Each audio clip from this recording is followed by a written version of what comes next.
The Anglophone crisis in Cameroon is one of the most serious conflicts in Africa. As well as thousands of lives lost, it has forced hundreds of thousands from their homes and has directly affected the lives of millions more. So, how did the conflict emerge? What is it about? And is there any hope for a settlement?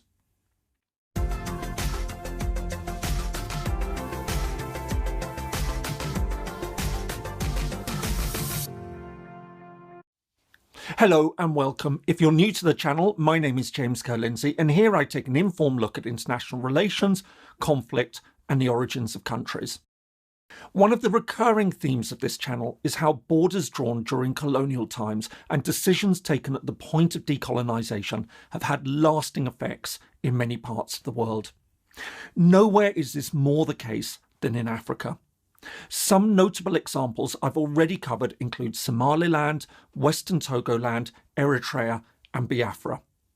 However, one of the most significant current examples of a conflict that emanates from the legacy of colonialism is the Anglophone crisis, or the Anglophone problem, as it's sometimes called, in Cameroon.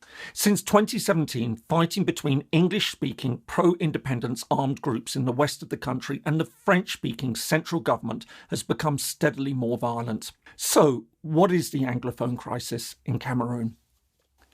Cameroon lies in West Africa. At 475,000 square kilometres or 180,000 square miles, it's the 53rd largest of the 193 members of the United Nations. According to latest estimates, its population currently stands at around 26 million. This is made up of a number of different ethnic groups, with an estimated 24 languages spoken in the country. However, the two official languages are French and English, and this is where the main divide has emerged. While the vast majority speak French as their main language, it's estimated that around 20% of the population are primarily English speakers. The story really starts in the 19th century and the scramble for Africa. Alongside French, British and Belgian colonial expansion, Germany also sought to carve out its own imperial holdings. The most significant of these was the territory of Cameroon, an area that comprised what is now Cameroon, as well as parts of the Central African Republic, Chad, Congo, Gabon and Nigeria. In 1884, German control over the area was confirmed at the Berlin Conference, which formally demarcated the boundaries of European colonial influence in Africa. However, Germany's control over Cameroon came to an end 30 years later during the First World War, when Britain and France seized and divided the territory. While France took control of around 80% of the territory, Britain took control of the remaining 20%, which bordered the colony and protectorate of Nigeria, the largest British colonial holding in West Africa. In 1922, Britain's control over the British Cameroons was confirmed by the League of Nations.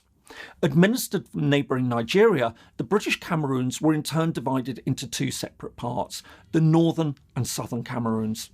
As the process of decolonisation got underway at the end of the Second World War, the British and French Cameroons formally became UN Trust territories, and on the 1st of January 1960, the French Cameroons became independent as the Republic of Cameroon.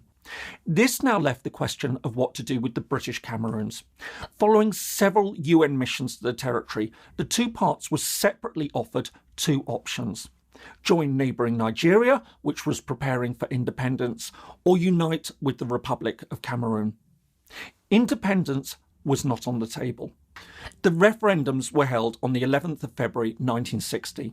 The northern Cameroons, which were predominantly Muslim, opted by 60% to join neighbouring Nigeria. Despite objections from the Republic of Cameroon, which unsuccessfully referred the matter to the International Court of Justice, this took place on the 31st of May 1961, 4 months before Nigeria became independent. Meanwhile, in the south, 70% of voters opted to join the Republic of Cameroon. On the 21st of April 1961, the UN formally endorsed the result and called for talks between the sides. Following a process that's now contested by Anglophone Cameroonians, who argued that the results were never formally confirmed, it was determined that the two parts would unite as a federation. On the 1st of October 1961, the Southern Cameroons officially joined what now became the Federal Republic of Cameroon. As so often happens in similar cases, the relationship soon soured. While some Anglophones held senior office, such as John Foncha, the pro-unification premier of the Southern Cameroons, who became the country's prime minister and vice president, most soon felt overpowered by the French-speaking majority, which had constructed a highly centralised federation under Amadou Ahidjo, the autocratic first president of the country. Just a decade later, on the 20th of May 1972, a referendum was held to abolish the federation and grant more powers to the president. At the same time, the country was also renamed the United Republic of Cameroon. In the years that followed, the Anglophone region, now divided into two parts, the northwest and southwest provinces, continued to see its powers decline. In 1982, Ahidjo was replaced by Paul Biya, the country's second and current president. As well as steadily eroding the region's autonomy, he changed the country's name back to the original Republic of Cameroon. It was against this backdrop that various groups from the English-speaking regions of Cameroon came together in 1993 for the first all-Anglophone conference. There they issued a declaration calling for the restoration of the 1961 federal constitution. At the same time, Anglophones began to campaign internationally for their cause. Former Prime Minister Foncha, who had led the Southern Cameroons into the Union, now made the case for a return of the region's autonomy, but with no results. The following year, the conference repeated its demands, but this time insisted that if they weren't met, they would proceed with a declaration of independence. But rather than address the concerns, the government changed the constitution again, essentially erasing the last vestiges of decentralisation and launched a crackdown on what it regarded as separatism. This led to significant numbers of arrests and sporadic violence. However, by around 2000, it seemed that political unrest had largely been quelled, although pro-independence political activity continued for much of the decade. The current phase of the crisis began in late 2016. As protests erupted over the increasing number of French speakers being posted to the region's schools and courts, the government again launched a crackdown.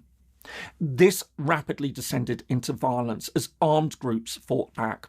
On the 1st of October 2017, the anniversary of the incorporation of the Southern Cameroons into Cameroon, a number of groups announced the creation of an independent Federal Republic of Ambazonia, a name derived from the Ambas Bay, where a short-lived British protectorate had emerged in the 19th century around a missionary settlement of freed slaves. While many of the pro-independence organisations favoured a peaceful process, in November 2017 the Cameroon government launched a major armed campaign against dissent in the region.